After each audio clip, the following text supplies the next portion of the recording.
एक समय की बात है। एक परिवार में 3 लोग रहते थे। मन्नू, उसकी पत्नी कीर्ति और उनका एक 8 साल का बेटा राहुल। रमेश किसी फैक्ट्री में काम करता था और उसकी पत्नी घर संभालती थी। उसका एक खुशहाल परिवार था। मन्नू और कीर्ति राहुल को बहुत प्यार करते थे। सब कुछ बहुत ही अच्छा चल रहा था। और फिर एक दिन राहुल अपनी माँ से बोलता है, माँ, मेरा जन्मदिन आने वाला है। आप मेरे जन्मदिन पर क्या करने वाली हो? आपने तो कुछ तैयारी भी नहीं की। अरे बेटा राहुल, ऐसा कुछ भी नहीं है। मैं 1 हफ्ते से तुम्हारे पापा को सामान की लिस्ट दे रही हूँ, पर रोज वो सामान लाना भूल जाते हैं। अभी तुम्हारे पापा को फोन करती हूँ और सब सामान मंगवाती हूँ, ठीक है? कीर्ति मन्नू को फोन करती ही है कि इतने में ही वो घर आ जाता है और उस दिन भी वो सामान लाना भूल जाता है। अजी, आज सामान बोला था आपको, नहीं लाए क्या? अरे कीर्ति, आज भी लेट हो गया और मार्केट भी सारी बंद हो गई थी, तो इसीलिए नहीं ला पाया। मैंने आपको 1 हफ्ते से बोल रखा है कि सामान लाना है। राहुल के जन्मदिन को सिर्फ 2 दिन बच गए हैं और आप हैं कि सामान ही नहीं ला रहे हैं अभी तक। अगर कल सामान नहीं आया ना तो घर में मत आइएगा आप, समझे? अगले ही दिन मन्नू को काम से आने में देर हो जाती है और मार्केट भी बंद हो जाती है। मन्नू वहीं पास के नुक्कड़ पर जाकर बैठ जाता है। क्या वो भाई साहब बड़े परेशान लग रहे हो? कोई बात है क्या? अरे भैया, मेरे बेटे का जन्मदिन है और मार्केट बंद हो गई है। अगर आज भी मैं सामान लेकर नहीं गया तो मेरी पत्नी मुझे घर में नहीं घुसने देगी। समझ नहीं आ रहा क्या करूं। अरे परेशान मत हो, यहाँ थोड़ी दूर पर ही एक मार्केट है, मैं तुम्हें ले चलता हूँ। तुम वहां से अपना सारा सामान खरीद सकते हो। फिर वो आदमी मन्नू को उस मार्केट में लेकर जाता है। मन्नू मार्केट देखकर बड़ा हैरान हो जाता है क्योंकि वो बहुत ही बड़ी और सुंदर होती है। मन्नू ये देखकर बहुत खुश हो जाता है और अपना सामान लेने लगता है। मन्नू एक एक करके सब दुकानों से सामान लेने लगता है, लेकिन वो देखता है कि वहाँ के सब दुकानदार थोड़े अजीब से ही होते हैं। किसी के चेहरे पर कोई मुस्कुराहट ही नहीं होती, बस सबके सब चुपचाप बैठे सामान बेचते रहते हैं। कोई दुकानदार बात भी नहीं कर रहा होता। लेकिन यहाँ के लोग बहुत अजीब हैं, ज्यादा बात ही नहीं करते। खैर मुझे क्या, मुझे तो मेरा सामान मिल गया ना। अरे सब खरीद लिया तुमने? कुछ रह तो नहीं गया? अरे नहीं नहीं, सब खरीद लिया मैंने। और ऐसी मार्केट मैंने पहली बार देखी है जहाँ इतना सस्ता सामान मिलता है। लेकिन मैं इतना सारा सामान अकेले घर लेकर कैसे जाऊंगा, बस यही सोच रहा हूँ। यहाँ तो कोई रिक्शा या ऑटो भी नहीं दिख रहा। अरे थोड़ी ही दूरी पर मेरा ऑटो खड़ा है, मैं तुमको तुम्हारे घर छोड़ देता हूँ। इतनी रात में ये ऑटो कहाँ से लाया?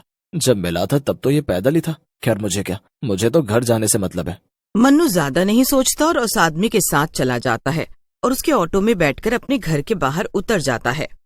फिर वो आदमी वहां से चला जाता है और मन्नू अपना सामान लेकर घर आ जाता है। कीर्ति बहुत खुश हो जाती है और वो दोनों सारा सामान घर के अंदर ले जाते हैं। फिर वो सब खाना खाकर कमरे में लेट जाते हैं। लेकिन उस रात मन्नू उसी मार्केट के बारे में सोचता रहता है और फिर सोचते सोचते सो जाता है। ऐसे ही 2 दिन निकल जाते हैं और राहुल का जन्मदिन आ जाता है। रात को राहुल के सारे दोस्त घर आते हैं और उसे विश करते हैं। कीर्ति फिर जन्मदिन की तैयारी में लग जाती है। कीर्ति फिर अंदर से केक लेकर आती है और टेबल पर रख देती है।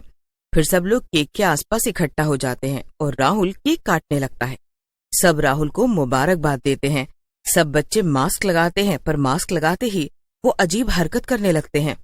थोड़ी देर तो मन्नू और कीर्ति को ये सब मजाक लग रहा होता है, पर जब वो देखते हैं कि एक बच्चा जिसने कुत्ते का मास्क पहना है वो सबको काटने लगता है, तो वो लोग डर जाते हैं। जी, जल्दी सबके चेहरे से ये मास्क उतरवाओ, कुछ तो गड़बड़ है। मन्नू सबके चेहरे से मास्क उतारने लगता है, पर वो मास्क तो उनके चेहरे से चिपक गए होते हैं और उतरने का नाम ही नहीं ले रहे होते हैं। अब दोनों चिंता में आ जाते हैं। अरे कैसे मास्क है ये? और बाकी जो भी सामान तुम कल लेकर आए हो ना, सब में कुछ गड़बड़ है। तुम कुछ करो ना। तुम अभी के अभी उस मार्केट जाओ और जाकर दुकानदार से बोलो। पर अभी तो काफी रात हो चुकी है। अरे कैसे मास्क है ये? और बाकी जो भी सामान तुम कल लेकर आए हो ना, सब में कुछ गड़बड़ है। तुम कुछ करो ना। तुम अभी के अभी उस मार्केट जाओ और जाकर दुकानदार से बोलो। अरे अब दिन रात मत देखो और अभी के अभी जाओ। मन्नू कीर्ति के जिद करने पर तभी के तभी मार्केट के लिए निकल जाता है। वहां जाकर वो दुकानदारों से सामान की शिकायत करता है और उसे वहां से कोई जवाब ही नहीं मिलता। अरे अजीब बात है, मैं कब से बोले जा रहा हूँ पर यहाँ तो कोई दुकानदार कुछ बोलता ही नहीं। बड़े ही अजीब। मन्नू पागलों की तरह गुस्से में चिल्लाने लगता है और उसको ऐसे चिल्लाते देख सब दुकानदार गुस्से में आकर अपना रूप बदल लेते हैं। सबके सब भूत और चुड़ैल में बदल जाते हैं। सबके सब जोर जोर से चिल्लाने लगते हैं। अब बोल, क्या बोल रहा था? बोल, दिखा तुझे क्या दिक्कत है। इतने सारे भूतों और चुड़ैलों को देखकर मन्नू तो डर कर पीछे हट जाता है। ये सब क्या है? ये आम इंसान एकदम भूत चुड़ैल में कैसे बदल गए? ये कैसी मार्केट है?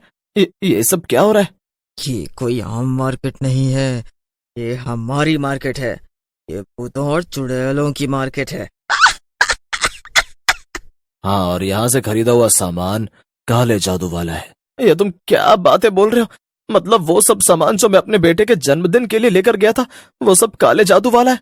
हाँ, वो सब काले जादू वाला है। ऐसा मत करो, मेरे घर में सब बच्चे वो मास्क पहनकर अजीब हरकत कर रहे हैं। मुझे नहीं पता था ये भूतों और चुड़ैलों की मार्केट है। मन्नू सभी भूतों और चुड़ैलों से विनती करता है, पर कोई उसकी एक बात नहीं सुनता। मन्नू हार कर घर आ जाता है और सारी बात अपनी पत्नी कीर्ति को बताता है। कीर्ति तो ये सब सुनकर अपना सर पकड़ लेती है। हे भगवान, ये किस मार्केट से सामान उठा लाया? अब हम क्या करेंगे? कुछ सोचो। कुछ देर दोनों सोचते हैं कि तभी मन्नू को उस आदमी का ख्याल आता है।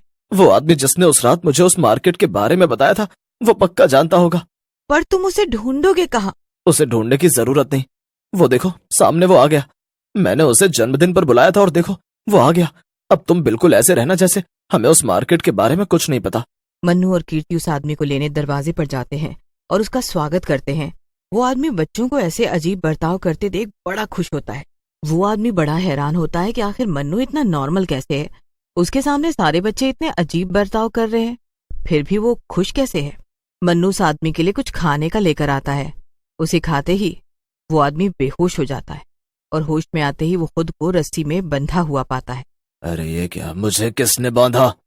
अब चुपचाप से सच सच बता कि ये तूने क्या किया और क्यों किया। मैंने क्या किया? ये सब क्या बोल रहे हो? और खोलो मुझे अभी के अभी। हम तुमको खोलने तो नहीं वाले। हाँ, एक शर्त पर खोलेंगे, जब तू हमें सच सच बताएगा कि तूने ऐसा क्यों किया, क्यों मेरे पति को उस भूतों और चुड़ैलों की मार्केट में भेजा, क्या है वहां का सच, और कैसे बचाएं अब हम अपने बच्चों को उस काले जादुई मास्क से। मन्नू और कीर्ति जब उस आदमी को पुलिस को देने की धमकी देते हैं तो वो सब सच सच उगल देता है। देखो, मुझे सब सच पता था उस मार्केट के बारे में और मैंने तुमको जानकर वहां भेजा, पर इससे तुम्हारा क्या फायदा? फायदा नहीं, मजबूरी है। उन भूतों और चुड़ैलों ने मेरे बच्चे को वहां कैद कर रखा है। वो मुझे धमकी देते हैं कि जब उसके बदले में मैं 10 बच्चे उनको लाकर दूंगा तब वो उसे छोड़ेंगे। जब तुमने बताया कि तुम्हारे बेटे का जन्मदिन है तो मैं खुश हो गया कि यहाँ तो बहुत बच्चे आएंगे और मैं अपने बच्चे के बदले उनको देकर उसे आजाद करा लूंगा। तो तुम अपने एक बच्चे के लिए इतने बच्चों की कुर्बानी देने को तैयार हो? तो मैं क्या करूं? मेरे पास और कोई रास्ता नहीं बचा। हम तुम्हारे बच्चे को बचाने का कोई तरीका ढूंढते हैं। सब मिलकर उस आदमी के बच्चे को बचाने का तरीका सोचते हैं और फिर उनको एक तरकीब सूझती है। इस बार कीर्ति उस मार्केट में जाती है। वो बड़े ध्यान से एक एक दुकान पर जाती है और देखती है। उसे एक दुकान पर एक बच्चा दिखता है जिससे दुकानदार नौकरों की तरह काम करवा रहा होता है। कीर्ति समझ जाती है कि ये उसी आदमी का बच्चा है। मुझे यहाँ से वो सामान और उधर से 2 पैकेट आटा और हाँ, वहां से एक एक पैकेट सब पैक कर दो। दुकानदार सब पैक कर देता है, पर अब कीर्ति अपनी चाल चलती है। अरे, मेरी गाड़ी तो वहां खड़ी है, मैं कैसे ये सामान वहां तक लेकर जाऊं? आप इस बच्चे को बोलो ना कि मेरा सामान गाड़ी तक छोड़ कर आए। कीर्ति उस बच्चे को अपने साथ लेकर जाती है।